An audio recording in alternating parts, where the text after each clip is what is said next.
Oke, kita mulai.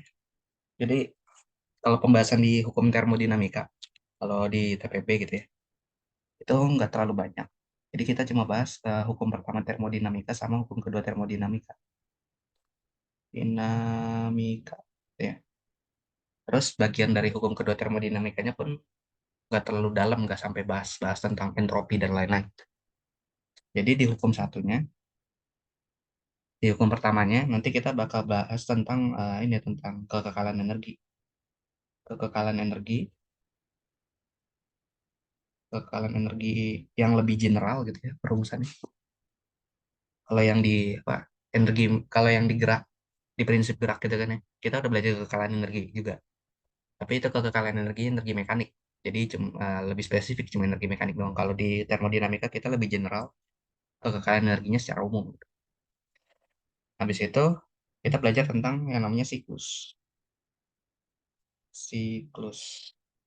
Siklus termodinamika. Siklus termodinamika. Nah, terus sebelum kita masuk ke siklus termodinamika gitu ya, sama kekekalan energi itu biasanya kita bahas tentang proses termodinamika dulu. Proses termodinamika yang ditunjukkan dalam diagram PV.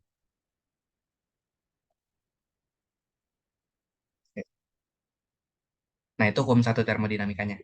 Nah, kalau hukum dua termodinamikanya, biasanya itu bahasannya cuma ngebahasin aja, cuma ngebahas apa siklus Carnot, siklus Carnot, siklus Carnot, atau Carnot gitu ya tulisannya. Sama satu lagi tentang efisiensi sistem, efisiensi mesin kalor, sama satu lagi itu biasanya koefisien kerja, koefisien kerja pendingin. Jadi kebalikannya mesin kalor,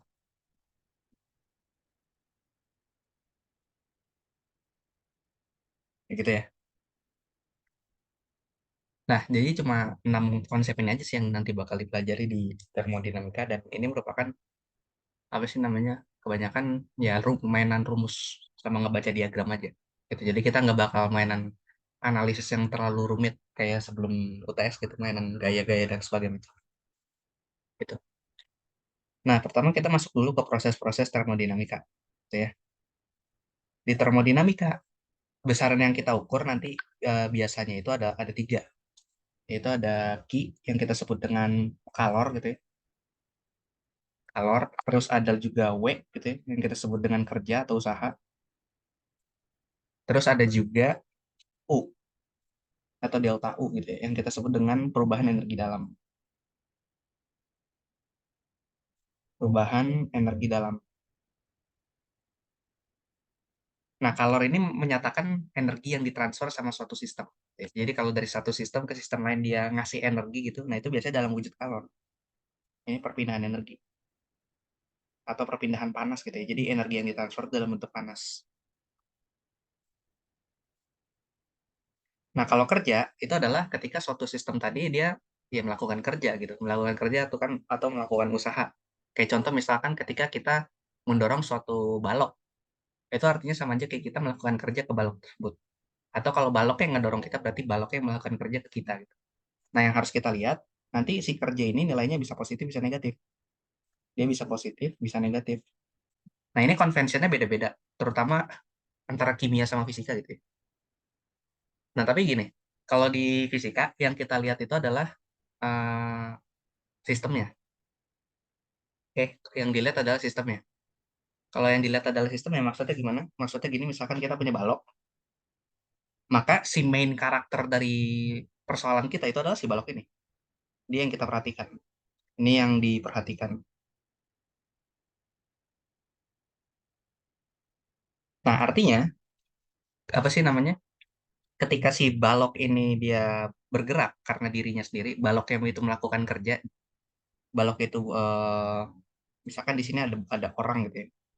Balok ini bergerak dengan sendirinya, terus ngedorong orang ini, maka kerja dari si balok ini adalah kita kita sebut positif. Ya. Tapi kalau misalkan si orang yang ngedorong baloknya, berarti kan si baloknya itu didorong dari luar gitu ya, maka kerja itu negatif gitu. Jadi si main karakternya itu adalah si baloknya. Kalau baloknya yang ngelakuin kerja, maka W-nya positif.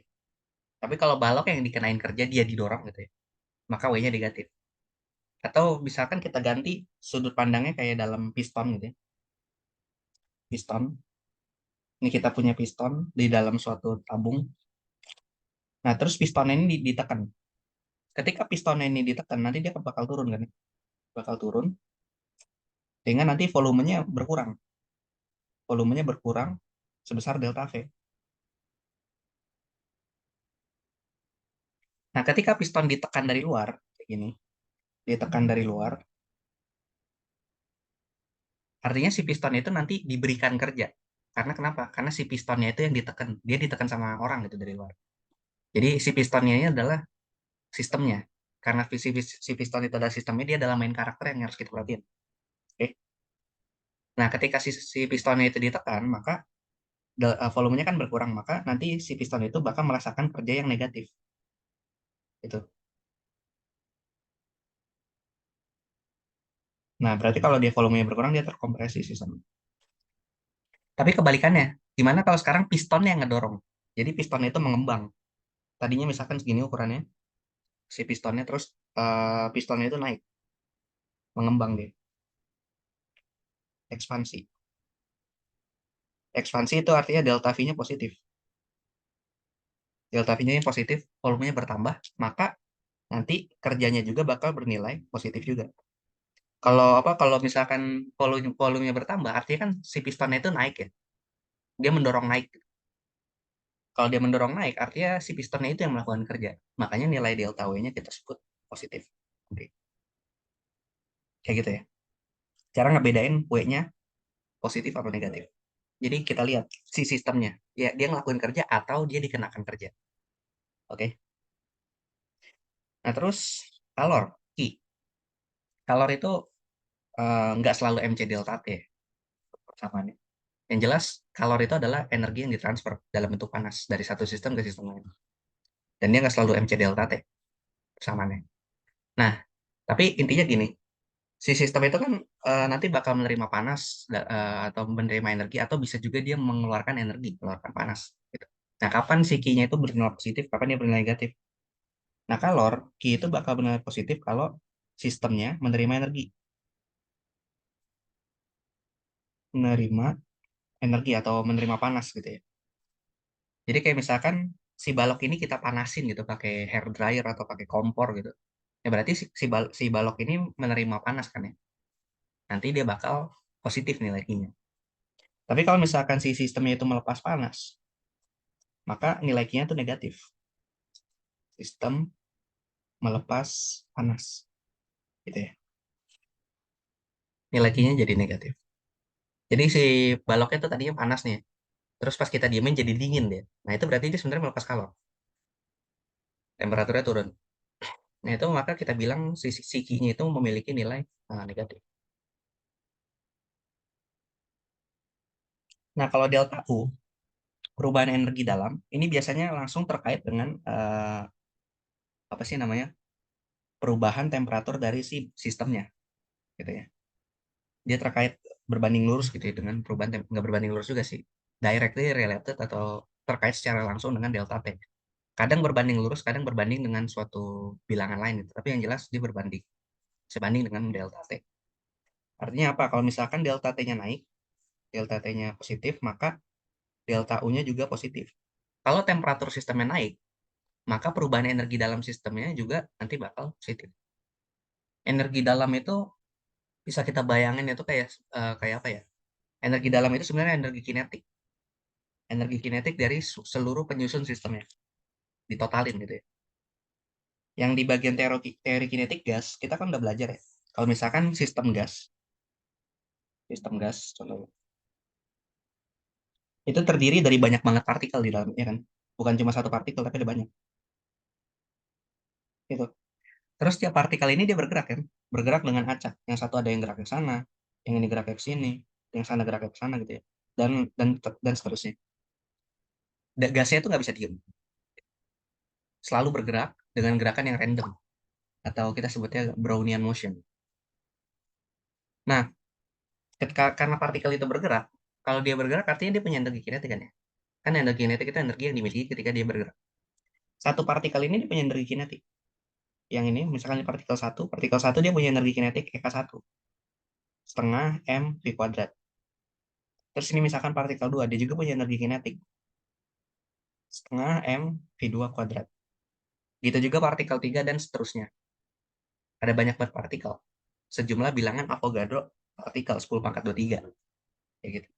Nah ini kalau misalkan kita totalin semua energi kinetiknya EK1 tambah EK2 tambah EK3 dan seterusnya sampai semua partikel gitu ya, partikel terakhir itu maka total dari energi kinetik itu sama aja kayak si energi dalam dari sistemnya. Kayak gitu. Nah, terus dari prinsip ekipartisi. Nah, di prinsip ekipartisi, apa sih energi kinetik dari satu partikel gas itu berbanding lurus dengan apa sih namanya? Banding lurus dengan K dikali T. Berbanding lurus dengan temperaturnya. Di mana K ini yang kita sebut dengan namanya konstanta Boltzmann. Konstanta Boltzmann. Kayak gitu ya.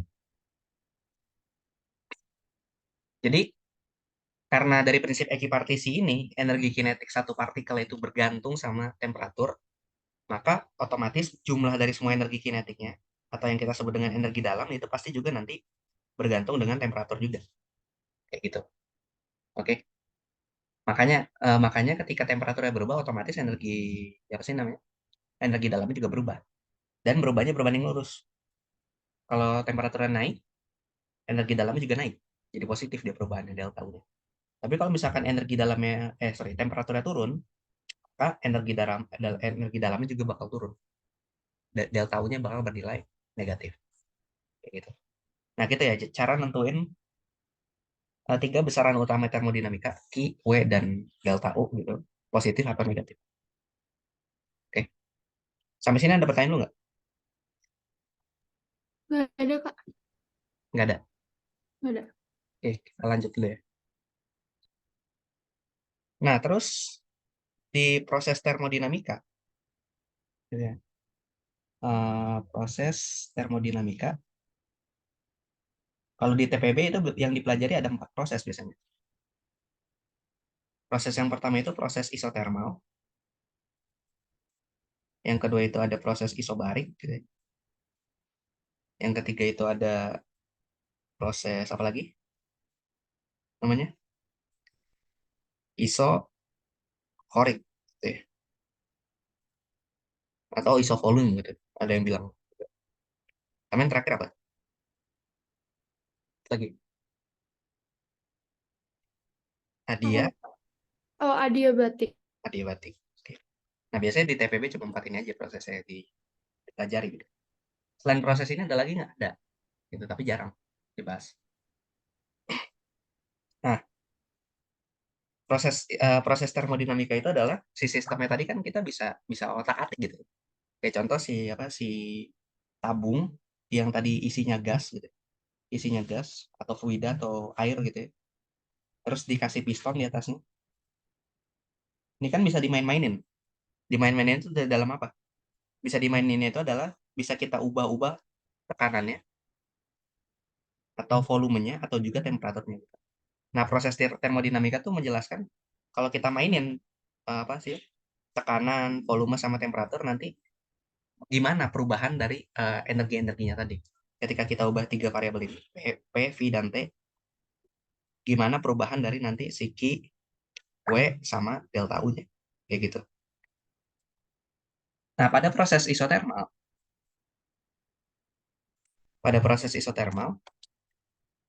pertama ya, yang pertama itu proses isotermal. Kalau kita, kalau proses isotermal, apa sih namanya? Yang kita ubah itu adalah tekanan dan juga volumenya. Yang diubah P dan V. Sementara temperaturnya itu dibuat tetap. Jadi temperaturnya nggak diubah. Nilainya konstan. Misalkan si sistem piston ini gasnya punya temperatur 300 Kelvin. Ya udah, yang kita ubah tuh tekanan sama volumenya, jadi kita kita tekan gitu atau kita tarik atas si pistonnya supaya tekanan sama volumenya berubah. Tapi temperaturnya tetap di 300 Kelvin. Kayak gitu. Itu isotermal. Jadi T-nya tetap. Nah, kalau isobarik itu yang kita ubah adalah T dan V-nya. Jadi temperatur dan volumenya yang kita ubah, tapi tekanannya kita bikin tetap kayak gitu. Oke. Jadi si piston ini bisa aja kita panasin atau kita tambahin volumenya gitu ya, digeser-geser pistonnya tapi tanpa dikasih tekanan. Supaya tekanannya itu tetap eh, nggak berubah gitu. Kalau misalkan isokorik.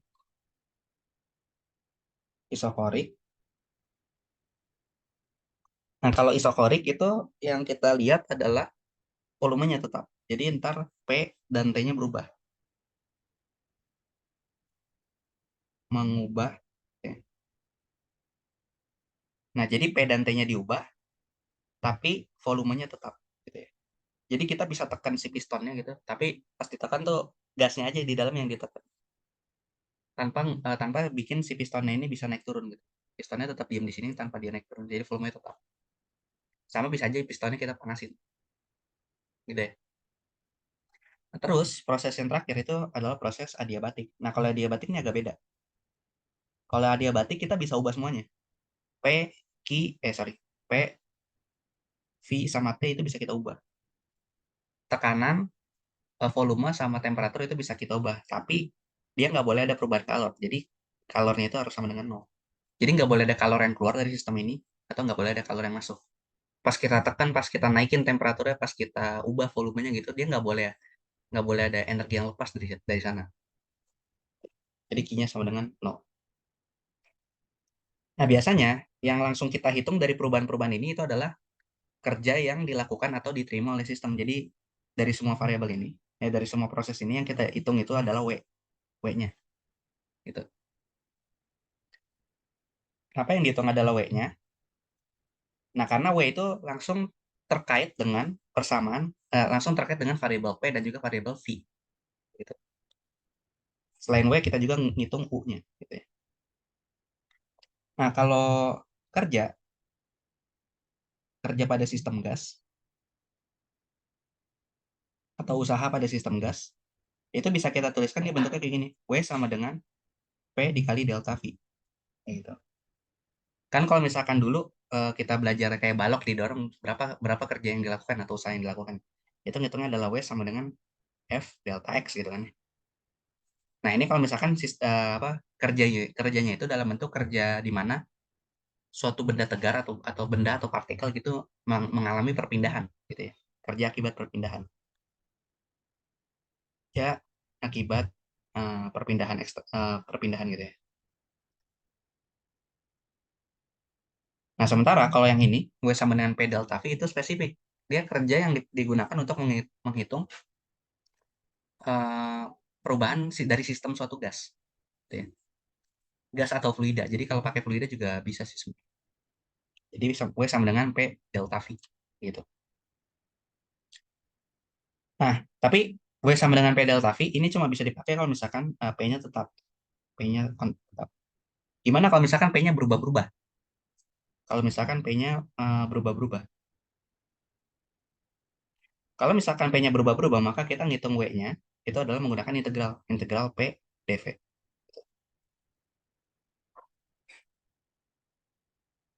Kayak gitu ya. Nah, terus apa sih namanya dari ketiga proses ini? Nanti kita bakal dapat diagram yang kita sebut dengan namanya diagram PV. Jadi sumbu Y-nya itu P, sumbu X-nya itu V. Nah, kenapa diagram PV ini penting untuk menggambarkan proses suatu apa sih namanya? Suatu proses termodinamika karena luas di bawah kurva dari diagram PV ini bakal jadi kerja nanti. Bakal nilainya langsung sama dengan kerja yang dilakukan sistem tadi selama di bawah diagram tadi. Selama di bawah diagram ini. Kayak gitu ya. Nah, kalau misalkan contohnya proses isotermal. Jangan isotermal, isobarik dulu ya. Isobarik sama isokorik. Kalau prosesnya isobarik. Isobarik itu kan artinya volume tekanan tetap ya. Kalau tekanan tetap, maka diagram PV-nya bentuknya itu pasti nanti kayak gini, gitu. Jadi volumenya bisa aja berubah. Jadi garisnya tuh ke kanannya tetap tetap jalan gitu ya. Tapi ini di sumbunya konstan dia nilai.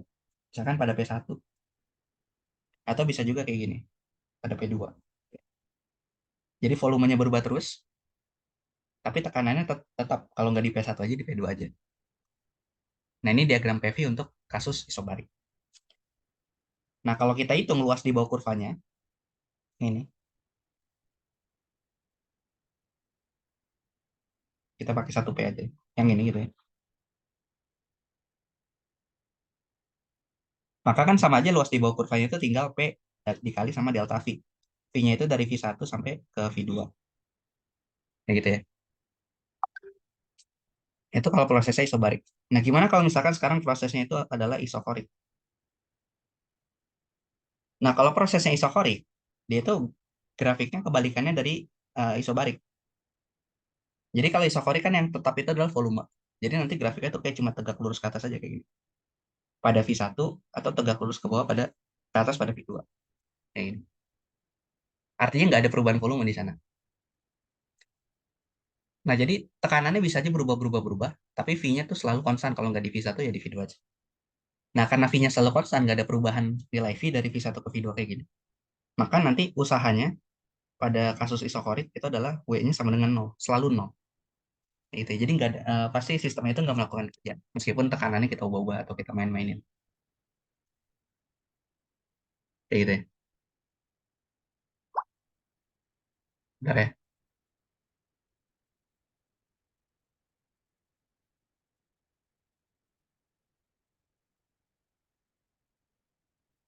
Oke. Nah, itu kalau isobarik sama isokorik. Terus tadi ada apa lagi?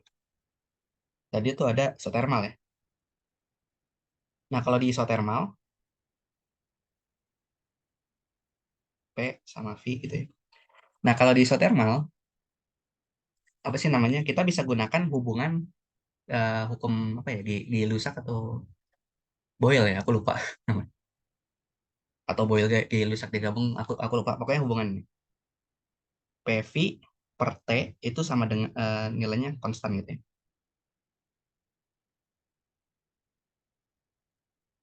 PV per T nilainya konstan.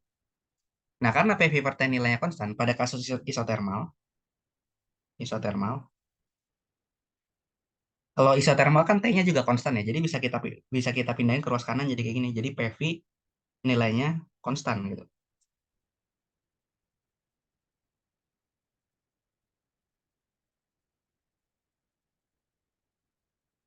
PV sama dengan konstan. Nah, kalau PV-nya konstan, maka kita bisa dapat hubungan bahwa P itu berbanding lurus dengan suatu konstanta gitu ya.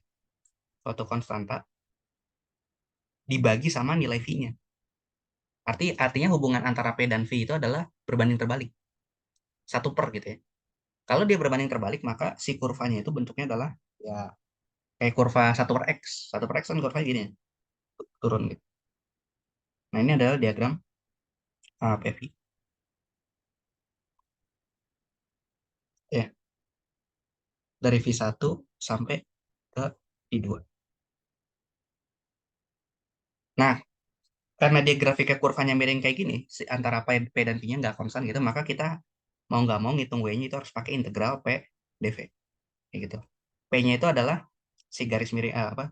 Integral P dV-nya itu adalah luas dari area di bawah kurva ini, dari V1 sampai V2. Berarti ini batas integralnya dari V1 sampai ke V2. Nah, contohnya misalkan yang mengalami proses isotermal ini adalah gas ideal. Yang mengalami proses isotermalnya adalah gas ideal. Gas ideal. Nah, kalau gas ideal, ciri khas utamanya dia adalah dia dikendalikan oleh persamaan keadaan PV sama dengan nRT kan ya. Nah, persamaan PV sama dengan nRT ini adalah persamaan yang menyatakan atau mengendalikan, bukan mengendalikan ya, kayak bisa memprediksi keadaan dari suatu gas ideal. Kalau kita ubah-ubah temperaturnya, nanti perubahan volume sama tekanan kayak gimana, dan sebaliknya gitu ya. Tapi ini cuma berlaku untuk gas ideal aja. Kalau misalkan untuk gas-gas lainnya, kayak misalkan gas real gitu, gasnya ya, gas yang nyata, gas yang di dunia, dunia nyata gitu, itu nggak bisa kita menggunakan PV sama dengan NRT. Nah, kalau misalkan menggunakan persamaan gas ideal, nanti kita bisa dapat hubungan antara PV sama T. Kan kalau di isotermal, T-nya konstan ya. T-nya konstan, maka nanti kita dapat PV sama dengan NRT, yang mana NRT-nya ini semuanya adalah konstanta. Gitu ya. Misalkan kita ganti sama C gitu ya. Jangan C deh. Misalkan kita ganti sama suatu bilangan alfa gitu. Yang mana alfanya ini konstan aja, konstan sembarang. Jadi kita bisa tulis P sama dengan alfa dibagi V. Kayak gini. Jadi kita dapat hubungan antara P dan V itu adalah suatu konstanta dibagi sama V. Nah, kalau kayak gini, berarti nanti buat ngitung usaha pada proses isotermal itu kan adalah integral P dV gitu ya. Sementara P-nya itu alfa dibagi V. Maka nanti kita dapat integral itu adalah alfa dibagi V dV. Alfa itu kan konstanta, berarti bisa keluar dari integral. Berarti nanti jadi integral alfa 1 per V dV. Batas integralnya dari V1 sampai V2. Gitu. Nah, ingat gak integral 1 per X dx itu jadinya apa?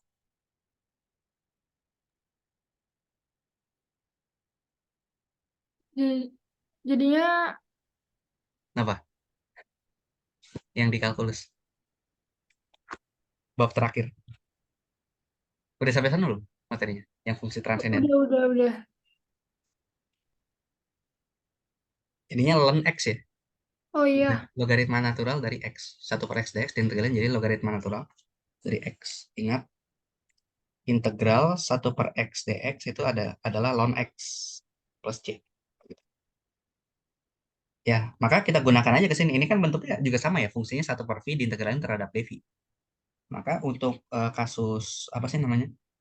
Untuk kasus kerja pada kasus isotermal gitu, kita bisa dapat hasil integral ini adalah alfa dikali ln V dengan batas integral V1 sampai V2. Atau sama dengan alfa ln V2 dikurangi ln V1. Ln A dikurangi ln B. Bisa disederhanain nggak? Bisa ya? Pakai ini. Kalau ln A plus ln B, itu si A plus B-nya bisa digabung jadi ln A kali B. Berarti kalau dikurang ln A dikurangi ln B, dibagi. jadi dibagi kan ya. Ln A dibagi B. Kayak gitu. Nah, jadi ini bisa kita sederhanain jadi alfa ln V2 dibagi V1. Nah, ini usaha yang dilakukan oleh proses isotermal tadi pada gas ideal. Atau alfanya kalau kita balikin, tadi kan alfanya itu adalah nRT ya. Kalau dibalikin lagi, kita bisa juga tulis W-nya itu adalah nRT ln V2 per V1. Kayak gitu. Oke. Nah, ini Oke. kurang lebih usaha yang bekerja pada tiga sistem tadi, isobarik, isokorik, sama isotermal.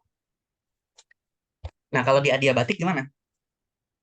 Kalau di adiabatik, ya sebenarnya persamaan yang menghubungkan keadaan adiabatik. Ya. Kalau pada proses adiabatik, ada persamaan yang menghubungkan antara eh, tekanan dan juga volumenya. Yaitu kayak gini persamaannya. P1 V1 pangkat gamma, itu nilainya sama dengan P2 V2 pangkat gamma. Kayak gini. Ini persamaan adiabatik, persamaan keadaan adiabatik. Jadi ketika tekanannya diubah, volumenya juga bakal berubah, gitu juga temperatur. Tapi perubahannya itu mengikuti hubungan ini, gitu ya. Yang mana gamma ini yang kita sebut dengan apa ya? Aku lupa namanya.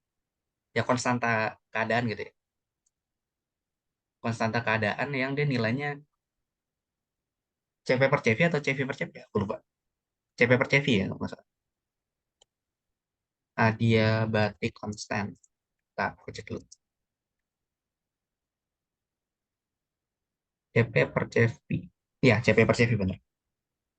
Cp per Cv. Oh ya, aku baru ingat namanya konstanta Laplace. Laplace constant. Konstanta Laplace. Konstanta Laplace.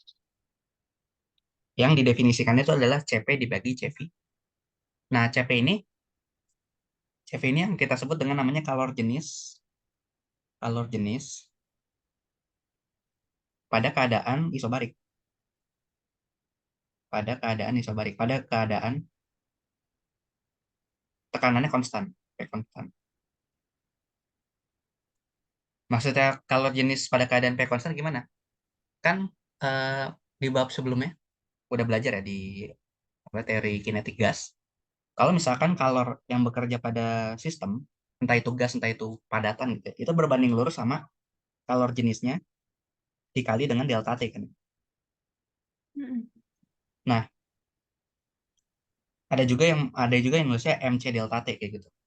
Itu bergantung dari kalor jenisnya itu kita nyatakannya sebagai apa sih namanya bentuknya apa. Kalau cuma joule per Kelvin aja berarti ya nggak usah pakai M. Tapi kalau misalkan dia joule per kilogram Kelvin gitu, berarti pakai M depannya.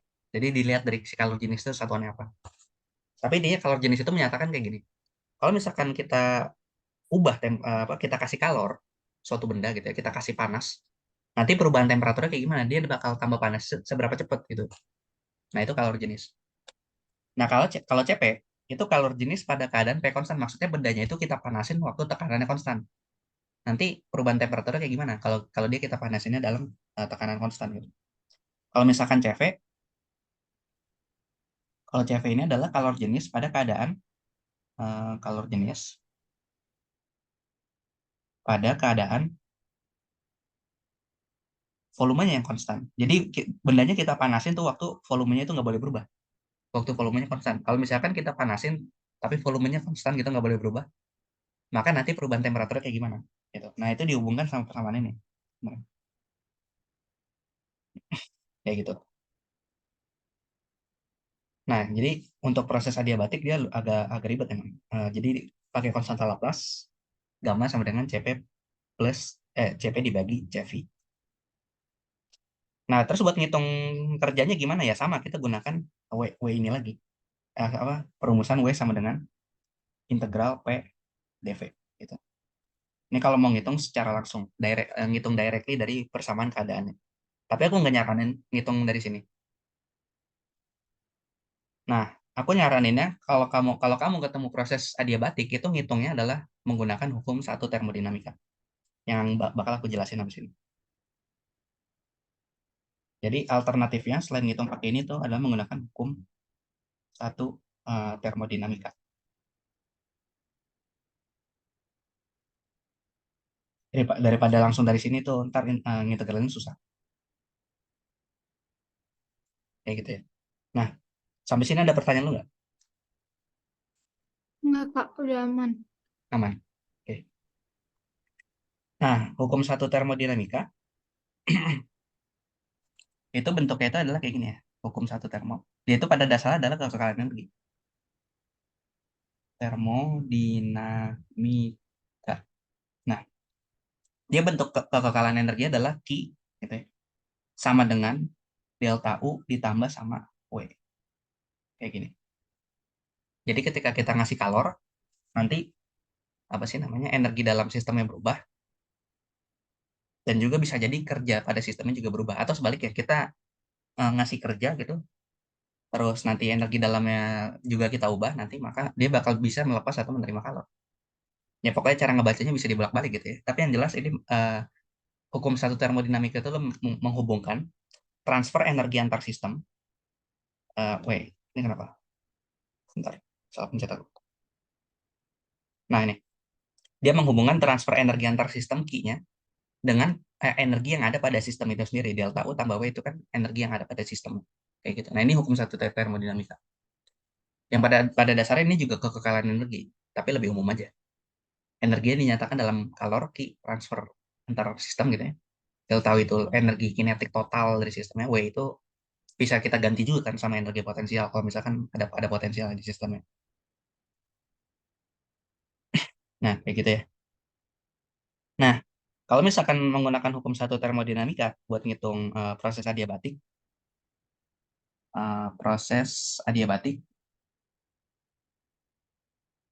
Nah, ciri khas utama dari proses adiabatik selain dia persamaan keadaannya dihubungkan pakai yang ini, yang P1 pangkat gamma, P2 V2 pangkat gamma, itu adalah dia prosesnya itu nggak boleh ada kalor. Berarti Q-nya harus nilainya 0.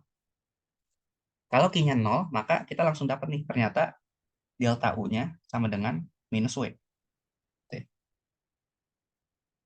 Karena kan 0 sama dengan delta U plus W. Ya, W-nya pindah ruas. Jadi nanti kita dapat delta U sama dengan minus W. Nah, jadi kita bisa ngitung kerjanya itu dari perubahan energi dalamnya. Dan buat ngitung perubahan energi dalam itu lebih mudah. Karena perubahan energi dalam itu berbanding lurus dengan delta T. Ya gitu ya. Kalau misalkan pada gas ideal, perubahan energi dalam sistem itu berbanding lurus sama, oh jangan di sini. Pada gas ideal, perubahan energi dalam sistem delta U itu berbanding lurus sama integral CV dt, atau bisa langsung ditulis CV delta T. Yang mana CV-nya itu nilainya kalau pada gas ideal monoatomik gitu ya. Monoatomik, dia adalah 3/2 NR. Kayak gitu. Ini kalau misalkan gas idealnya monoatomik. Kalau misalkan gas idealnya diatomik gimana? Diatomik. Kalau gas idealnya diatomik, maka CV-nya itu adalah 5/2 NR. Kayak gitu. Jadi tinggal dimasukin aja, berarti nanti delta U-nya sama dengan 3/2 NR delta T. Atau bisa juga delta U-nya adalah 5/2 NR delta T. Yang 3/2 itu kalau misalkan dia gas idealnya monoatomik. Yang ini diatomik. Nah, tahu kan monoatomik sama diatomik bedanya apa?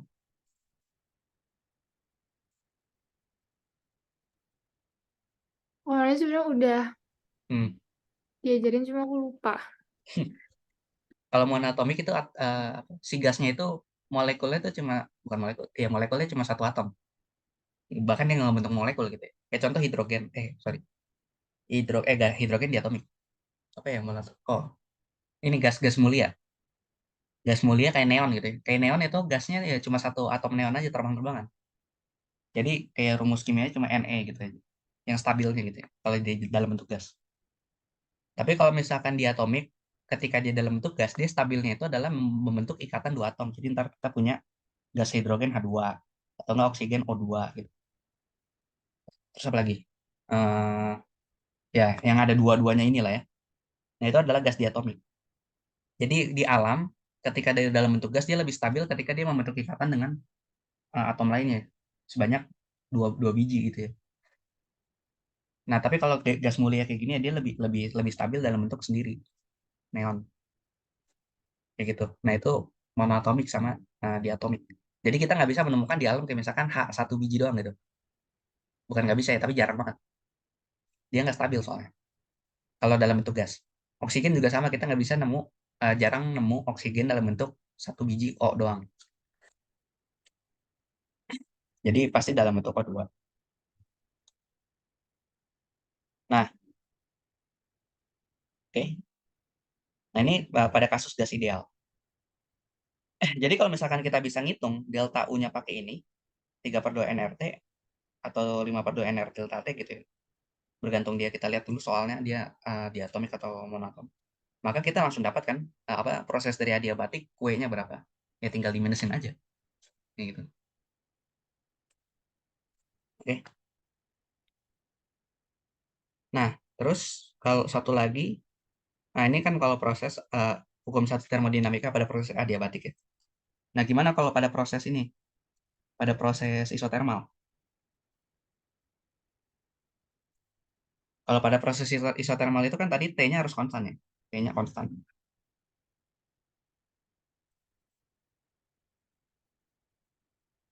Nah, sementara tadi kita udah turunin juga untuk gas ideal. Untuk gas ideal, kalau misalkan dia gas ideal, dia dia W-nya itu berbanding lurus sama apa tadi nRT ln V2 per V1. Gitu ya. Maka pada proses isotermal, hukum satu termodinamika jadi kayak gini. I sama dengan delta U plus W. Nah, tapi kan tadi delta U itu berbanding lurus sama delta T kan. Ya nggak? Mau dia monoatomik atau diatomik. Kalau misalkan T-nya konstan, maka delta T-nya ya pasti nilainya sama dengan 0. Nggak ada perubahan temperatur di situ. Kalau delta T-nya 0, delta U-nya berapa? Jadi kalau dilihat dari sini. 0 juga berarti, Kak. Ya, benar. 0 juga kan ya. Artinya, kalau dari hukum satu termodinamika, karena delta U-nya itu nilainya 0, maka Q-nya itu langsung sama dengan W. Jadi pada proses isotermal, ketika kita kasih kalor, kalornya itu bukan dipakai buat manasin sistem. Tapi nanti sistemnya itu bakal melakukan kerja. Entah dia ekspansi atau kompresi gitu ya. Entah dia volumenya berubah atau entah dia volume nambah atau berkurang. Nah, kalau misalkan, nah ini umum ya. Jadi ini proses isotermal untuk gas umum, bukan cuma untuk gas ideal doang. Q sama dengan WE ini. Nah, kalau misalkan dia gasnya ideal, kalau gasnya ideal, maka Q-nya itu bisa kita tulis ya, masukin aja rumus W-nya. NR T ln P2 per P1. Kayak gitu. Oke.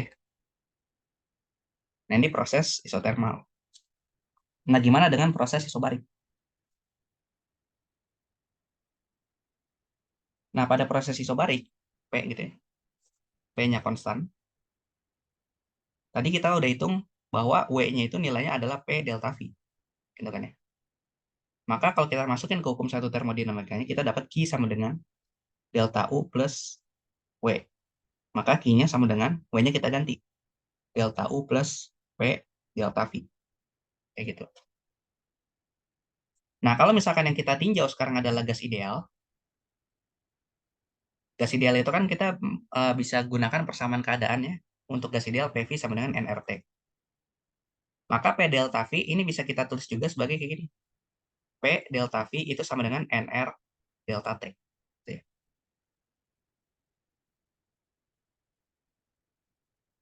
Jadi apa sih namanya? Pas variabelnya diubah, si volumenya berubah, temperaturnya juga berubah. Tapi tekanannya konstan. P delta V sama dengan NR delta T. Sementara tadi kita tahu juga kalau di gas ideal, delta U-nya itu adalah 3/2 NR delta T. Kalau misalkan kasusnya adalah monoatomik.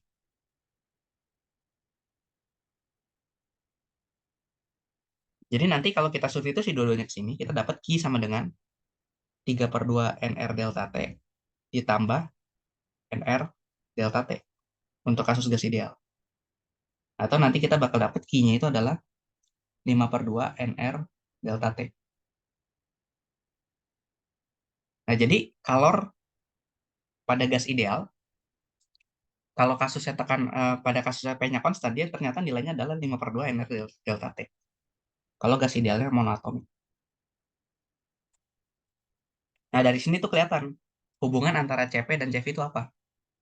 Kan 3/2 NR ini adalah Cv ya. Cv dikali delta T. Terus ini NR dikali delta T. Maka hubungan antara Cp dan Cv, kita bisa dapat dari situ adalah Cp sama dengan Cv ditambah sama NR. Kayak gitu. Soalnya kalau ruas kirinya dikali delta T, kan jadinya kalor ya. Ruas kanannya dikali delta T ini jadi kalor juga yang suku ini. Suku ini kan jadi 3/2 nRT. Jadi jadi energi dalam. Ditambah NR delta T. Ditambah suku yang ini.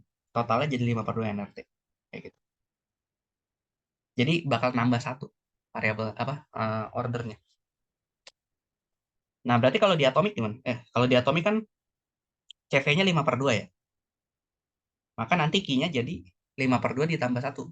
Jadi 7/2 gitu. Berarti CP untuk di atomik adalah 5/2 NR ditambah NR. Berarti 7/2 NR. Kayak gitu.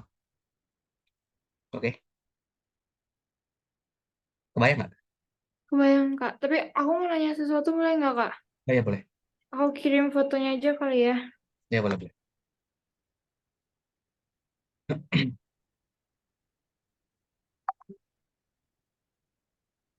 Ya, kenapa ini? Dengan diagram ini. Aku bingung. Itu kan berarti satu materi sama yang ini kan, Kak. Terus itu kenapa Q-nya ada yang delta N? terus ditambah W yang itu. Aku bingung sih yang key-nya. Oh, delta ENT itu sama aja kayak delta U. Dia energi internal. Oke. Jadi beberapa buku emang ada yang nulisnya bukan pakai U gitu ya, tapi pakai ENT. EIN. Hmm, EIN itu internal energy. Energi dalam. Ya sama aja delta U juga energi. Jadi cuma beda oke. variabel. Oke? Udah Kak, udah itu doang. Ya. Tapi cara cara meninjaunya sama. Kita tinjau per proses. Oke. Nah, terus apa lagi? Oh ya, ini tadi baru proses adiabatik, isotermal, sama isobarik. Nah, gimana kalau prosesnya isokorik? Kalau proses isokorik, kalau prosesnya isokorik berarti ya gini aja. Kan kalau proses isokorik itu syaratnya adalah V-nya harus konstan ya.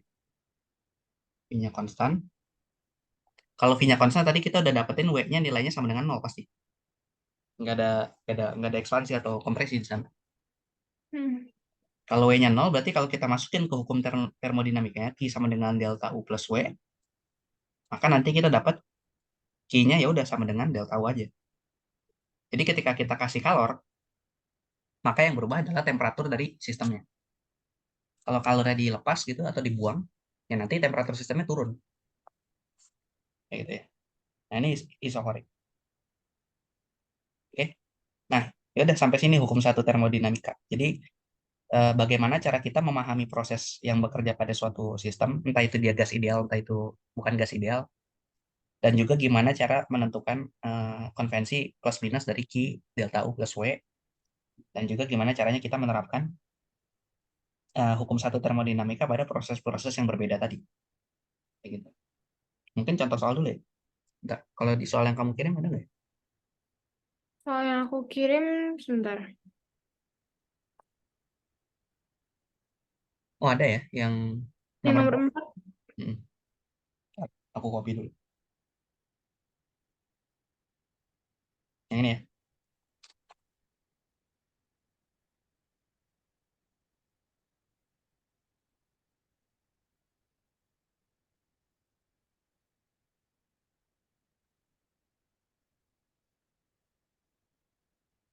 Oke. Nah, kalau di nomor 4 ini, 2 mol gas ideal monoatomik. Oke. Karena dia gas ideal monoatomik berarti gimana? Pasti dia dikendalikan oleh persamaan PV sama dengan nRT. Karena dia gas ideal. Gas ideal. Terus dia monoatomik. Kalau monoatomik berarti gimana? CV sama dengan berapa? 3. Eh, 3/2 3/2. NR. Kayak gitu ya. Ya. Nah, ini dia monoatomik. Nah, kita starting point-nya dari sini. Jadi kita identifikasi dulu gasnya apa, ideal atau real, terus dia berapa atom. Nah, terus mengalami proses dari keadaan A, di keadaan A dia volumenya 10 liter, terus apalagi ke keadaan B dengan volume 20 liter, V-nya 20 liter, dengan menjaga tekanan bernilai tetap sebesar 500 kilopascal. Berarti proses AB ini adalah proses isobarik. Kenapa isobarik? Karena tekanannya Naik. bukan naik, tetap, Tetap. tetap sebesar 500 kilopascal, jadi nggak diubah. Oh Jadi iya. ketika volumenya diubah nih dari 10 ke 20 liter, tekanannya ya segini aja gitu. Terus dia mengalami proses lagi dari habis dari A ke B, dia dari B ke C. Nah, proses dari B ke C ini mengakibatkan terjadinya penambahan volume sebesar 10 liter dengan tidak disertai perubahan temperatur. Nah, berarti dari B ke C, dia prosesnya nambah volumenya. Isotermal bukan Kak? Ya, isotermal. Ini isotermal.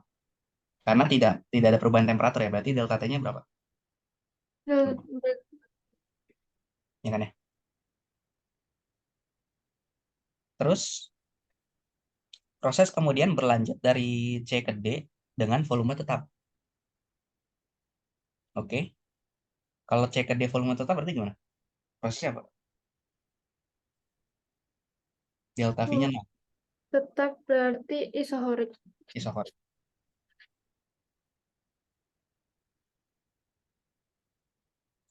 Terus selanjutnya gas tersebut mengalami proses terakhir dari D kembali ke A tanpa menerima atau mengeluarkan kalor. Nah, dia dari D balik lagi ke A. Tapi nggak ada kalor. Tanpa mengeluarkan kalor berarti apa tuh prosesnya? Kan Q-nya 0. Tanpa kinyan menerima atau itu mengeluarkan. adiabatik. Adiabatik. Benar. Adiabatik. Kayak gitu ya. Jadi kita dikasih cerita nih ya. Kita identifikasi dulu per satu kali pindah dari keadaan A ke B ke C ke D terus balik ke A itu apa gitu ya. Prosesnya proses apa? Di sini ternyata dapat semua prosesnya. A ke B itu isobarik, B ke C itu isotermal, C ke D itu isokorik, terus yang D ke A itu adiabatik. Nah, baru yang A diminta soalnya. Dia, dalam diagram PFI, gambarkanlah siklus termodinamika proses yang dialami gas-gas tersebut beserta nilai PV di titik A, B, C, D. Nah, berarti sekarang kita gambar diagram PV, terus harus kita identifikasi di titik A, B, C, D tadi gimana nih. Nilai nilai tekanan dan volume. Oke. Nah, starting point-nya dari mana? Kita lihat dulu keadaan A. Di keadaan A dia tekanannya berapa? Volumenya berapa? 10 liter kan. Terus dia pindah ke keadaan B 20 liter dengan kondisi isobarik. Tadi kalau isobarik grafiknya gimana? Ingat nggak? Kalau isobarik tuh grafiknya tuh yang konstan di sumbu Y. Konstan di ya berarti datar aja kan yang ke kanan. Hmm. Dia dari volume 10 liter ke 20 liter. Dia grafiknya gini aja. Nah, pada tekanan berapa tadi? Tekanannya 500. 500 apa 300? 500 ya? 500. 500 kilo Pascal. Kayak gitu. Nah, ini dari titik A ke titik B. Terus dari B ke C, isotermal. Tapi terjadi perubahan volume. Volume perubahan naik atau turun? Perubahannya turun. Turun ya? Hmm. Penambahan dong. Eh, Terjadi penambahan. oh iya, Penambahan volume. Berarti naik ya volumenya. Kalau naik naik sebesar 10 liter, berarti kalau naik 10 liter jadi berapa volume akhirnya? kalau dari B jadi 30 bukan, Kak? Ya, jadi 30 liter. Nah, tadi grafik isotermal kayak gimana? Itu yang kayak melengkung. Gini kan ya? Hmm. Nah, cuma ini kan mentok ya gambarnya. Aku naikin sedikit. Oke. Nah, melengkung kayak gini. Turun sampai ke C. Ya, hilang. Nah, ini 500 kilopascal. Nah, ini titik C tuh sini. Nah, terus dari C ke D, dia apa prosesnya? Isokorik kan? Isohorik. Delta V-nya 0. Terus apalagi informasinya dari C ke D, Oke, kemudian berlanjut dari C ke D dengan keadaan volume tetap. berarti tetap di titik yang 30. Nah, masalahnya tekanannya berubahnya nggak tahu kita bro. Oh iya. Ya, anggap aja nggak ada proses ya di situ. Soalnya harusnya dikasih tahu nih dari C ke D meskipun volume tetap gitu ya. Tekanannya berubahnya berapa? Kalau enggak ya nggak bisa digambar kita grafik. Berarti ya udah gambar biarin aja C di situ ya. Hmm. Biarin aja C di situ di 30 C dan D-nya di sini. Terus dari D ke A dia adiabatik kan ya.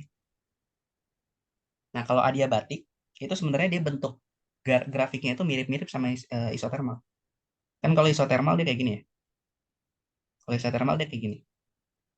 Kalau adiabatik dia kan P1V1 pangkat gamma sama dengan P2V2 pangkat gamma.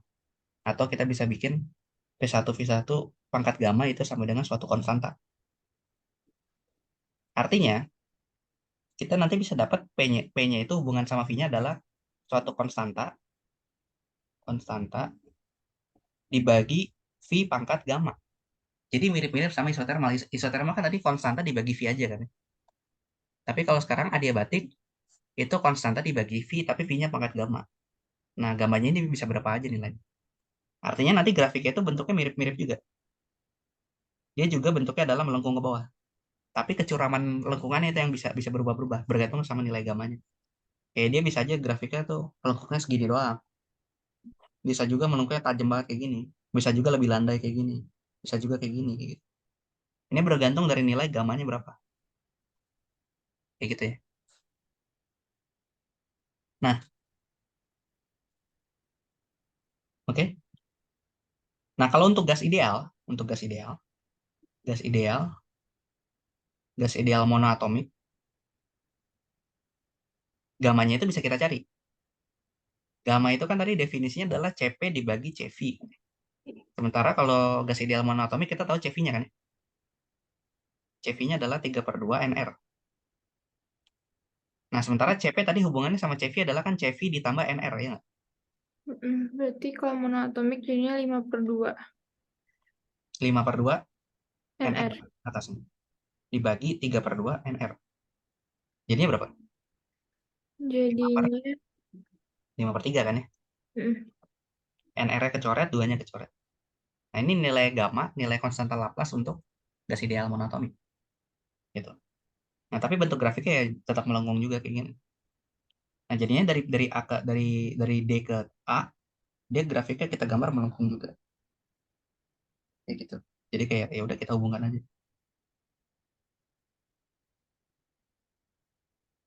Kayak gitu kurang lebih ya. Nah, tapi ingat, proses itu kan ada arahnya. Itu harus kita kasih panah. Kan dia prosesnya mulainya itu dari A ke B dulu kan ya. Dari A ke B dulu, berarti kita kasih panah kayak gini. Terus dari B ke C. Terus kita kasih panah kayak gini. C sama D nggak bisa kita bedain, jadi ya udah biarin aja. Terus dari C ke A, berarti panahnya kayak gini. Dari D ke A, berarti panahnya ke atas kayak gini. Kalau nggak dikasih panah, bisa jadi prosesnya kebalik nanti. Maksudnya dari A langsung ke D kayak gini. Terus dari D ke C, balik lagi ke B ke atas. Gitu. Terus dari B ke A gitu. Ntar orang bisa baca grafiknya kebalik. Makanya harus dikasih panah. Buat nunjukin urutan prosesnya yang benernya kayak gimana. Gitu. Nah, jadi ini grafiknya. Kita udah identifikasi dia A, B, C sama D-nya ada di mana aja gitu untuk volumenya. Tapi untuk tekanannya belum kan ya? Kita baru tahu mm, tekanan di A sama di B aja. Yang tekanan di sini belum kan? Yang di bawah sini. Nah, buat nyari tekanan ya berarti ya kita tinjau aja proses B ke C. Dari B ke C ini. Dari B ke C dia kan prosesnya isotermal. Ya nggak? mm, Karena dia gasnya gas ideal, maka kita bisa dapat PV sama dengan nRT gitu kan. Kan isotermal berarti kan T-nya konstan kan? mm.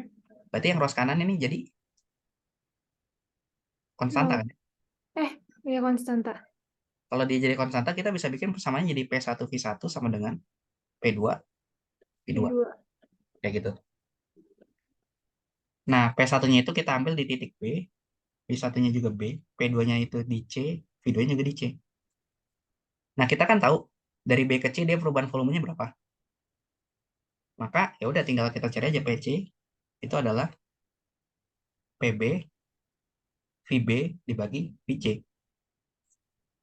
VC itu kan 30 liter ya. Mm, VB 20 liter. Berarti 20 dibagi 30. Nggak usah dikonversi jadi meter kubik karena sama-sama liter ya. Terus PB-nya berapa? 500 kilopascal. Berarti kali 500 kilopascal. Berarti ini PC-nya jadi berapa? 2/3 Benar. dari 500. 2/3 dari 500.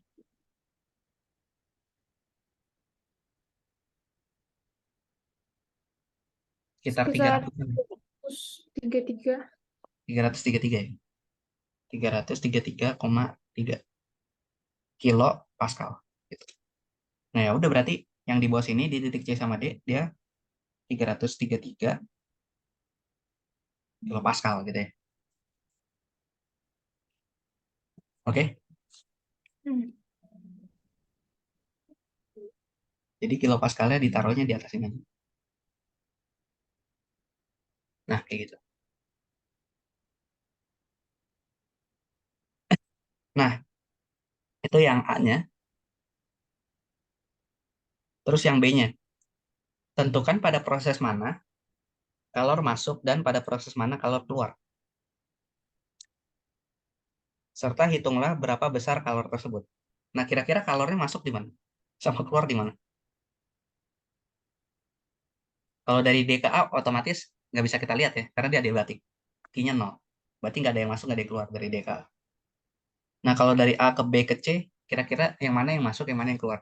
Kita lihat aja. Tadi kalau kalor masuk, berarti Q-nya positif atau negatif? Eh, kalau kalor masuk positif. Positif. Berarti kita lihat di mana Q-nya itu nilai positif. Ini Sebenarnya misalnya. nyari key-nya dulu. Kenapa? Nyari key-nya dulu. Ya, berarti misal kita lihat dari proses AB dulu, gitu ya. Dari proses AB, AB itu kan dia isobarik. Oke, isobarik. Kalau BC isotermal. Hmm. Oke, BC isotermal. Nah, kita lihat dulu aja yang BC. BC kan dia isotermal. Key-nya sama dengan W. BC isotermal. Apanya? Key-nya sama dengan W. Benar Nah, nggak, ya. Kak? Iya benar. Q-nya sama dengan W kan ya, langsung itu dapat. Nah, karena Q-nya sama dengan W, berarti gimana? Kalau Berarti dan dia gas ideal ya. hmm, NRT nRT dikali lawan V2 per V1. bulan V2 per V1. Nah, V2-nya lebih kecil atau enggak dari V1? V2-nya, V2-nya itu VC, VC-nya V1-nya itu VB. Nah, volumenya gedean mana? gedean VC. Gedean VC kan ya. Hmm. Kalau volumenya gedean VC artinya V2 per V1 ini nilainya pasti lebih besar dari satu kan ya. Hmm. Nilainya lebih besar dari satu. Kalau kalau ln kalau ln dia ln x nih ya, terus x-nya lebih besar dari satu, dia pasti nilainya positif atau negatif? Positif. Pasti ln x-nya positif kan. Artinya kalau ln x-nya positif, berapapun nilai nRT, T itu kan nggak bisa negatif ya. Hmm. Maka Q-nya bakal selalu Positif. positif. Jadi dilihatnya nggak usah dihitung sampai dapat banget. Kita lihat aja dari positif negatifnya. Artinya di proses BC, dia menerima kalor, ya nggak? Dari B ke C. Karena Q-nya positif di sini. Ya kan? Hmm. Nah, sekarang gimana dari proses AB? AB itu Iso kan dia isobarik ya. Berarti Q-nya gimana? delta U ditambah W. Delta U tambah W. Nah, kalau dia gas Tapi ideal W-nya berarti, di P delta V. nah, W-nya P delta V. Delta-nya kalau gas ideal, Delta U-nya, tunggu 3 bener per Kak. 2 Oh iya, 3/2 NRT. R delta T. Delta T. Nah, P delta V-nya bisa diubah jadi apa tadi kalau gas ideal? Bisa diubah jadi 5/2 NR delta T. Nah, kalau P delta V-nya jadi NR delta T aja. Nah, kalau dijumlahin baru jadi totalnya 5 per 2 NR delta Delta T. T. Nah, berarti sekarang, oh kita lihat nih, ternyata kalau dari A sampai B dia cuma bergantung sama delta T aja. Kita lihat, delta T-nya tuh dari A ke B itu naik atau turun. Nah, dari A ke B, dia kan prosesnya isobarik. Kalau Hmm. isobarik berarti kita bisa dapat dari persamaan gas ideal PV sama dengan nRT, P-nya konstan kan ya? Hmm. Kalau P-nya konstan berarti nanti kita bisa bikin persamaan V per T sama dengan NR dibagi P. Yang mana ruas kanan ini konstanta semua kan ya? Konstan. Karena konstanta semua, ruas kanannya nanti kita dapat hubungan V1 per T1 sama dengan V2 per T2. Kayak gini. Nah, dari hubungan ini kita tentuin temperaturnya. Berarti kan T2 itu sama dengan T1 dikali V2 per V1 ya. Mm-mm. Nah, yang dua itu adalah ketika dia di B, terus yang satu itu ketika dia di A. Berarti ini TB sama dengan TA VB per VA. Kayak gini. Nah, berarti kita lihat, oh ternyata TB-nya itu bergantung sama perbandingan VB per VA. VB sama VA gedean mana? VB per VA gedean VB. VB Berarti kan ya. Berarti ini perbandingannya lebih besar, pos. lebih besar dari satu kan ya. Hmm. Kalau lebih besar dari satu artinya TB pasti nanti lebih besar dari TA. Nah, kalau TB lebih besar dari TA berarti delta T-nya nilainya positif negatif? Positif. Positif. Kalau delta T-nya positif, maka Q-nya juga bakal Positif. positif. Jadi ternyata dari A ke B dia juga menerima kalor. Gitu. Nah, kalau dari A ke B menerima kalor, terus dari B ke C juga menerima kalor, gitu ya. Maka dari C ke D pasti dia bakal apa? Berarti kalau jika dia bakal melepas kalor. Bakal melepas kalor gitu. Sebelum dia balik balik, balik lagi ke A dalam kondisi adiabatik. Ya. Nah, kalau dari C ke D dia melepas kalor, harusnya kita bisa dapat tekanan di C, di D. Nah, dari C ke D kan dia melepas kalor.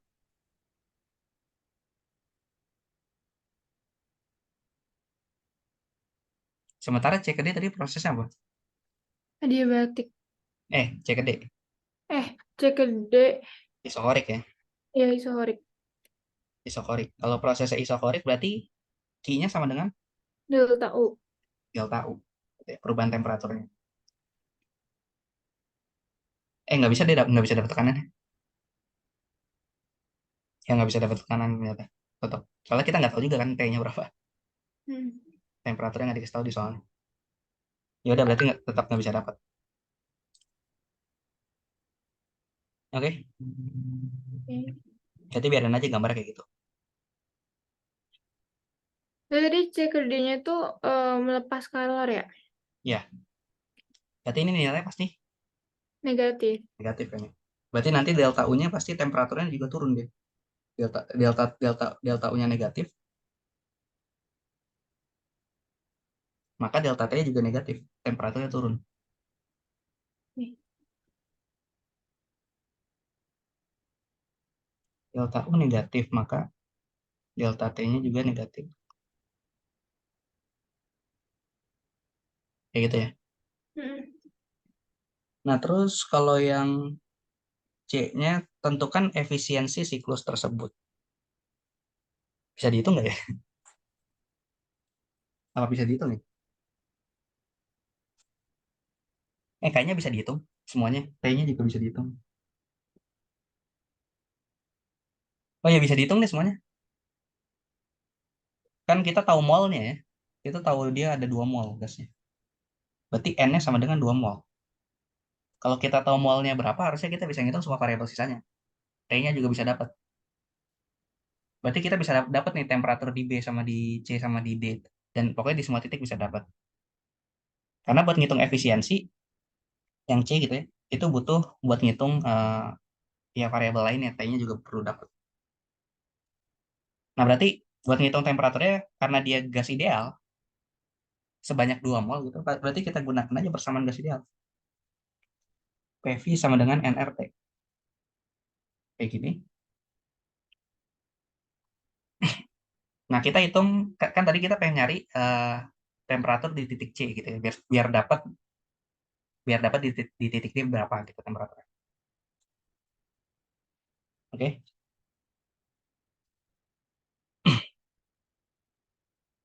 Nah, berarti kita tinjau sekarang dari titik B ke C. Dari B ke C dia perubahan temperaturnya berapa, habis itu dari C ke D. Gitu ya. Nggak usah deh. Apa langsung dari C ke D aja? Kan dari C kita udah tahu tekanannya adalah 333,3. Oh ya, berarti dari C aja ya, dari C ke D. Nah, di titik C,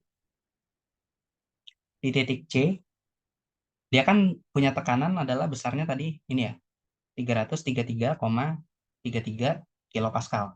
Ini tekanan di titik C. Kita juga tahu volume di titik C itu adalah 30 liter. Berarti kalau kita gunakan persamaan gas ideal, PV sama dengan nRT, kita dapat temperatur di titik C, yaitu TC.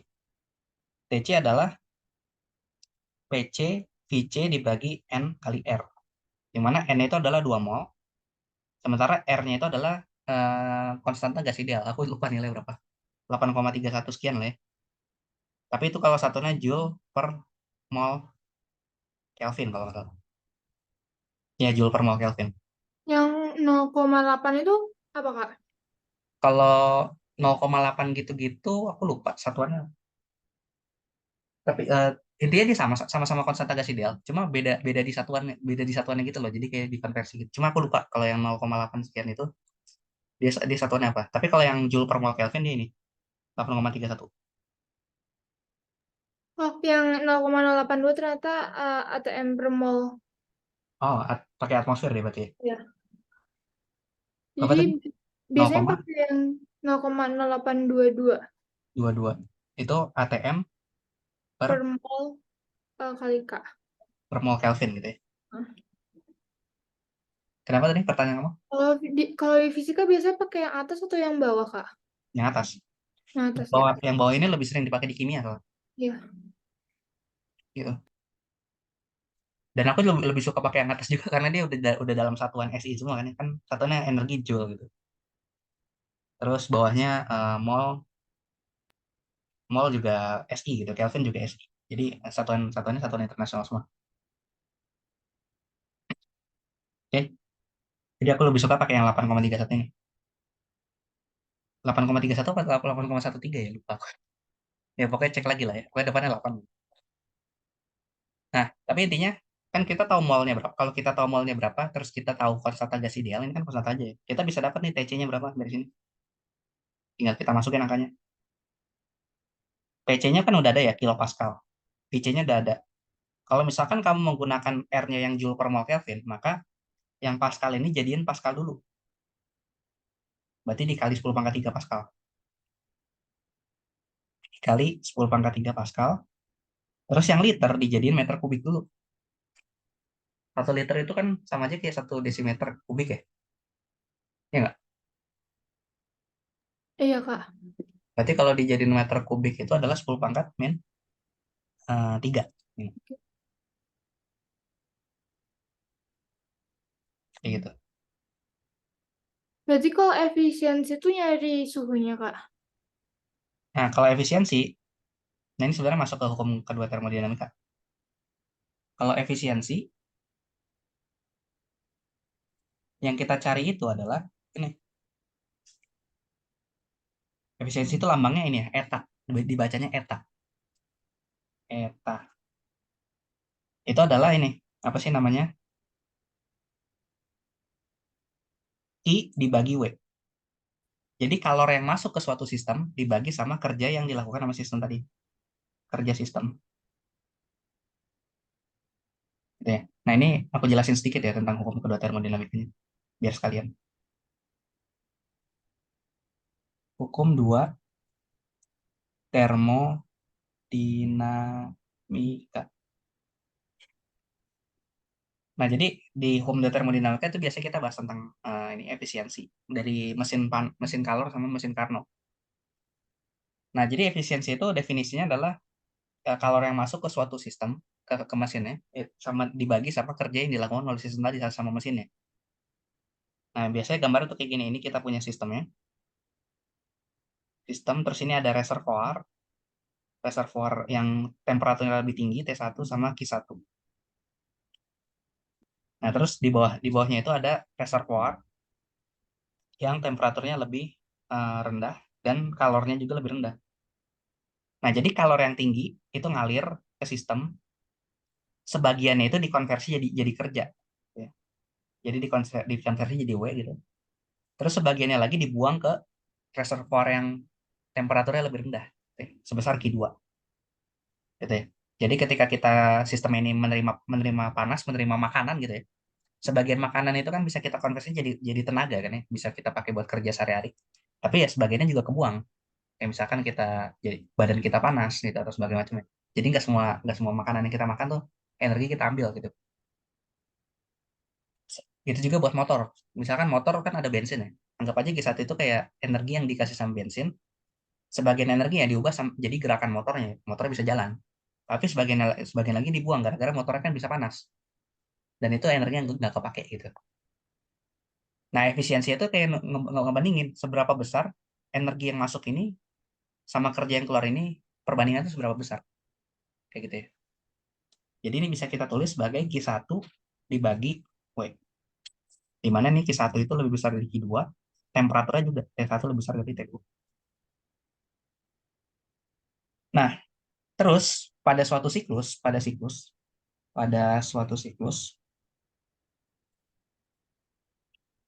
kalau suatu mesin bekerja pada suatu siklus gitu, kita bisa ngitung ternyata W-nya itu adalah sama dengan ini aja. Ternyata sama dengan Q2 dikurangin Q1. Apa kebalik ya perbandingannya? Q1 per Q2. Q1 min Q2, sorry. Q1 min Q2. Jadi usaha yang dilakukan suatu sistem pada suatu siklus itu ternyata nilainya sama aja kayak selisih kalori yang masuk sama kalori yang keluar di siklus tadi.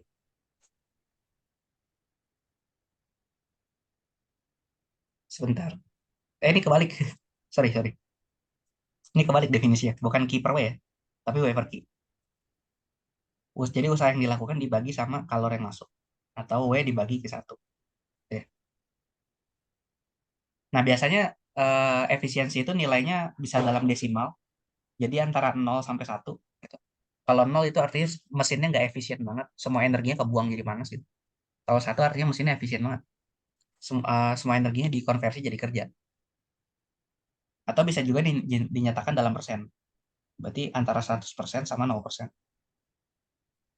Kalau dinyatakan dalam persen, berarti persamaan yang ini dikali sama 100%. Gitu ya. Jadi persamaan ini pasti hasilnya nanti pecahan dikali lagi sama 100%. Kalau kita pengen menyatakan efisiensi dalam bentuk persen. Gitu ya.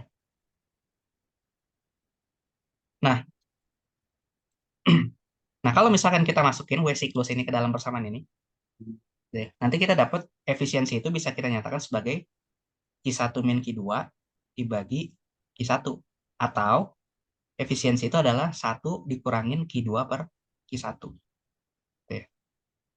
Kalau dalam persen berarti 1 min Q2 per Q1 dikali 100%. Kayak gitu. Jadi efisiensi itu apa? Efisiensi itu adalah perbandingan kalor sebenarnya. Perbandingan kalor yang keluar dengan kalor yang masuk. Nah, kenapa tadi aku ngitung temperatur? Karena aku nggak tahu nilai kalornya berapa. Kan nilai kalornya itu berbanding sama temperaturnya ini kan ya. Terus Oh, berbanding sama delta T-nya berapa. Berarti kalau kita dapat perubahan temperatur, kita dapat kalornya juga. Kalori yang keluar masuk. soalnya it CKD itu Gimana? isobarik ya. Ah, Jadi Q-nya sama dengan delta U. ya. Oke. Jadi aku harus cari dulu delta. Kan Q-nya sama dengan delta U tuh. Hmm. Nah, delta U itu berbanding lurus sama delta T. Nah, delta T itu berapa? Kayak gitu. Tapi kan eh, efisiensi itu kan Q2 sama Q1. Kalau terus udah nemu nih Kak yang efisiensi siklusnya. Udah nemu Q sama delta U, Q sama dengan delta U. Terus Q yang lainnya dapat dari mana? Tadi kan kita udah ngitung juga. Kalau yang AB, Q-nya itu ini kan ya. 5/2 NR delta T. Ya nggak? Oh, oke. Berarti delta T-nya itu adalah TB dikurangin TA. Berarti kita cari juga nih temperatur di B sama di A berapa. Oke. Oh, Terus tadi mana lagi? BC ya, satu lagi. hmm, Kalau dari BC, oh ternyata dia cuma berbanding lurus sama NRT ln V2 per V1. V2 per V1 kan kita udah tahu ya nilainya berapa. hmm, Tinggal dicari T-nya ini. Nah, karena BC itu isotermal, berarti T-nya bisa kita pakai TB, atau bisa juga kita pakai TC sama aja. hmm. Kayak gitu. Jadi bebas pengen pakai T yang mana. Berarti kalau pakai TC pakai yang tadi ya? Ya, pakai yang dari sini. Gitu. Nah, buat nyari TB, TA gitu juga dari persamaan PVNRT ini. Cuma P-nya aja kita ganti. Berarti kalau TA itu adalah PA VA dibagi NR. TB, kalau TB kan, ya kalau TB berarti PB VB dibagi NR, kayak gitu. Eh, kan berarti ada Q-nya tuh ada 3 kan Kak. Terus masukin ke efisiensinya berarti AB terhadap CD, terus BC terhadap CD gitu bukan Kak? Bukan, kan di efisiensi itu adalah Q2 itu kan Q yang keluar. Ini Q Heeh. keluar ya. Sementara Q1 itu Q yang masuk tadi. Ya nggak? Hmm. Oh ya, aku lupa ini dimutlakin. Oke. Jadi pas dimasukin ke perbandingan ini, positif negatifnya dihilangin. Kan tadi Q2 tuh yang keluar tuh nilainya negatif kan ya. Hmm. Tapi negatifnya jangan diikutin. Gitu ya. Karena ini kita coba pengen lihat perbandingan mutlaknya doang berapa. Nah, berarti kan tadi yang masuk itu ada AB sama BC. Ya nggak? Hmm. Berarti kita kita jumlahin dulu. Berarti Q1-nya itu adalah Q AB IBC. tambah Q BC. Baru Q2-nya itu adalah yang Q CD doang. Nah, baru masukin ke sini, ke efisiensi. Nanti dapat etanya berapa. Oke. Kayak gitu ya. Nah, jadi persamaannya kayak gini aja, tapi coba kamu kerjain sendiri ya. Karena agak panjang gitu. Tapi intinya buat nyari temperaturnya, ya kita gunakan aja persamaan gas ideal. Nanti udah dapat TA, TB, TC, TD, harusnya dapat semua jawabannya. Oke? Oke Kak. Nah, ini dikit lagi ya. Bagian terakhir dari efisiensi. Nah, ini efisiensi yang aku nyatakan pakai persamaan ini nih, efisiensi umum untuk mesin kalor umum. Nah, ada satu mesin yang spesial, namanya mesin Carnot atau mesin Carnot. Mesin Carnot, mesin Carnot ini dia bekerja pada suatu siklus yang kita sebut namanya siklus Carnot. Siklus Carnot. Nah, siklus Carnot itu dia diagram PV-nya kayak gini. Nah, jadi siklus Carnot itu terdiri dari dua proses adiabatik sama dua proses isotermal. Nah, gambar grafiknya tuh kayak gini. Set, set, ya. Terus ini ada set, set gitu. Ini titik A, titik B, titik C, titik D. Nah, ini siklus Carnot. Nah, ya, biasanya kita disuruh identifikasi di siklus Carnot ini yang mana yang adiabatik, yang mana yang isotermal. Kalau dilihat dari grafiknya ya gampang ya. Berarti adiabatik isotermal itu kan dia, kalau adiabatik kan dia melengkung tapi lengkungannya lebih curam kan ya. Hmm. Berarti yang adiabatik itu yang mana di sini?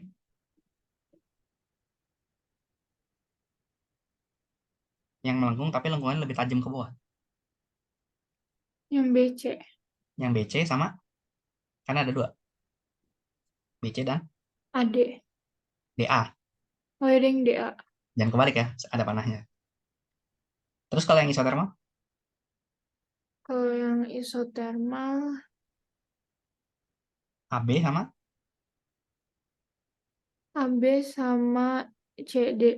sama CD. Oke. Nah, kayak gitu. Itu siklus Carnot. Jadi dia ada dua proses adiabatik, ada dua proses isotermal. Nah, ketika mesin bekerja pada suatu siklus Carnot, dia efisiensinya istimewa. Jadi efisiensi dari mesin Carnot itu bisa kita hitung pakai dua cara. Bisa kita hitung langsung pakai temperaturnya dari temperatur reservoirnya. Jadi langsung T2 dibagi T1. Kayak gini. Gitu ya. Jadi T2 itu temperatur yang rendah, reservoir rendah. Sementara kalau T1 itu temperatur dari reservoir yang lebih tinggi ya, energinya. Reservoir itu apa? Reservoir itu kayak tempat kita ngebuang panasnya gitu. Kalau kalau reservoir yang tinggi itu artinya kita ngambil panasnya dari situ, ngambil kalor dari situ. Kalau reservoir yang rendah berarti kita ngebuang panasnya ke dia, gitu ya. Nah, ini efisiensi untuk mesin Carnot. Jadi kalau kalau nanti kamu dikasih suatu mesin, identifikasi dulu dia mesinnya mesin apa? Carnot apa bukan? Kalau misalkan dia mesin Carnot, maka kita ngitung efisiensinya pakai ini.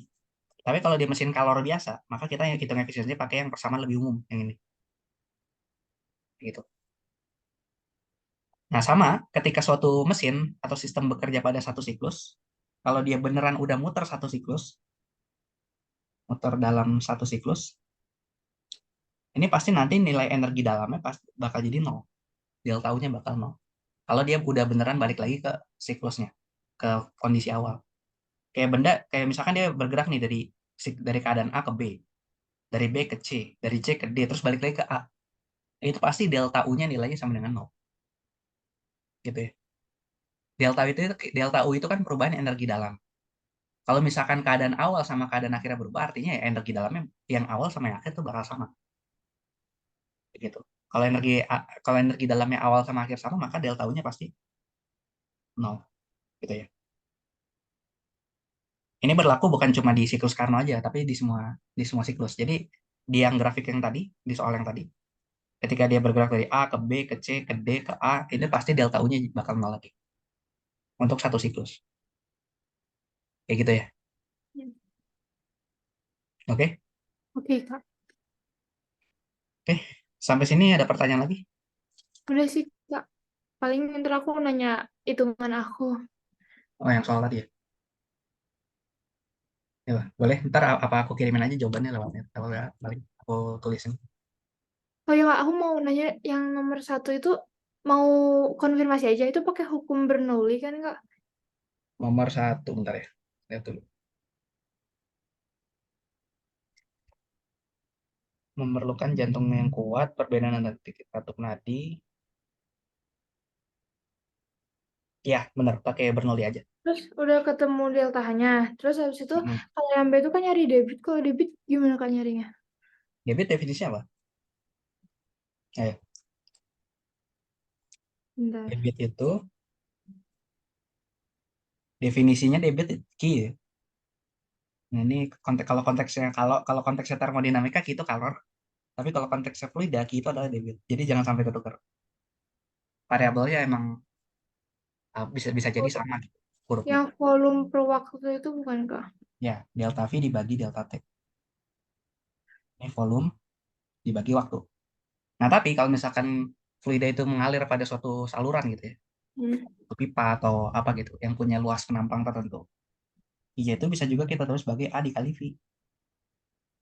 Hanya ini luas penampang saluran, penampang, terus V-nya ini kecepatan alirannya, kecepatan aliran. Nah, kalau misalkan dia penampangnya bentuknya, kalau misalkan dia salurannya bentuknya silinder, gitu.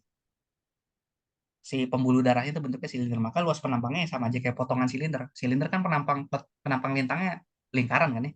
Hmm. Berarti A-nya adalah pi r kuadrat, kayak gitu. Oke.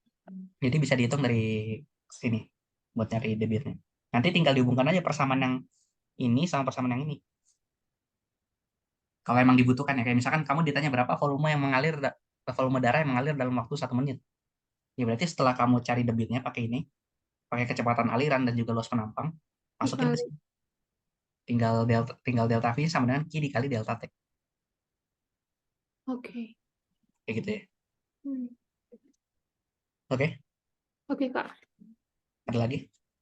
Udah. Udah. Oke, kalau gitu ya udah aku cukupkan dulu ya. Aku mau ada meet lagi sampai jam 11. Nggak apa-apa Kak. Oke, ya udah. Aku end ya. Bye bye. Sip.